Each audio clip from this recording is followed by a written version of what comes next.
It's funny, we spend so much time thinking about the future, worrying about what's next, that we sometimes forget to just look at the story of where we've been. I was thinking about this the other day, about change.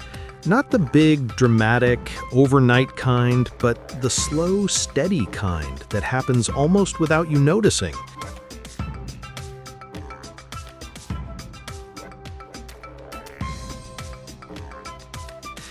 It's like that old tree in your backyard.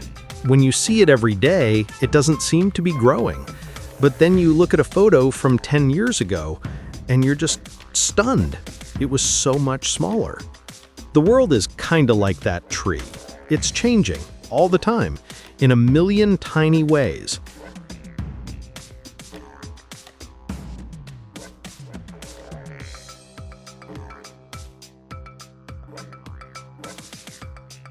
I remember my grandpa talking about the winters when he was a kid.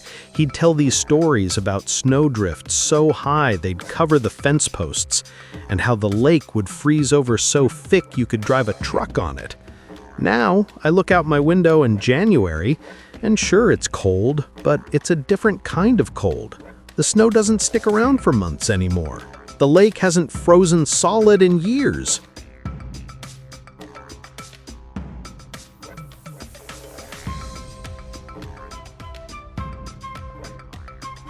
And it's not just here. You hear about it from all over. A friend was traveling up north, way up north, and he said the people there are building on land that was just permanently frozen for forever, really. And now it's not. It's thawing. And that changes everything for them. The ground gets soft, buildings shift, their whole world is literally moving under their feet.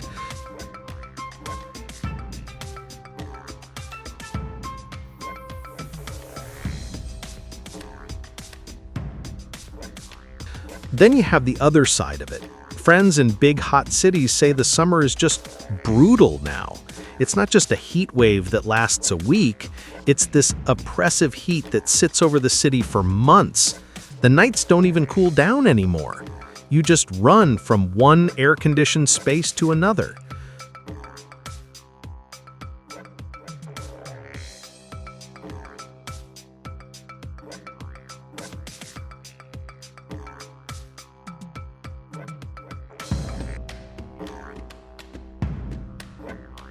Telegram viewers, the code is TAT21259.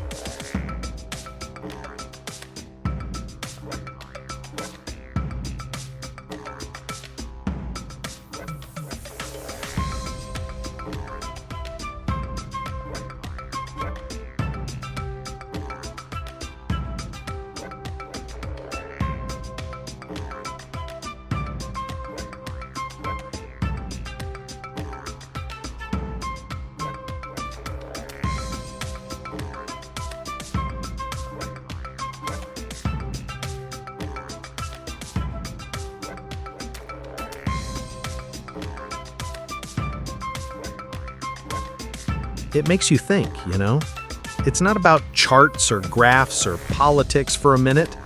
It's about the stories. It's about my grandpa's winters becoming my mild, slushy winters. It's about permafrost that isn't permanent. It's about city summers that feel like you're living in an oven.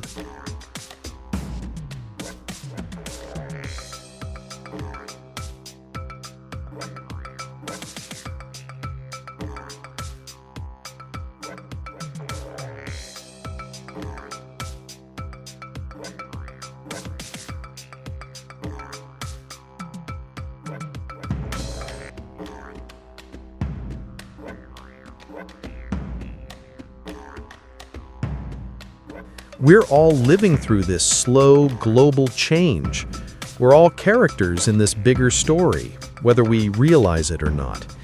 And the story is being written right now, in the melting ice, in the rising heat, in the memories of colder days. It's a story that connects all of us, from the biggest city to the smallest town, in one way or another. And I guess the question is, what's the next chapter gonna say?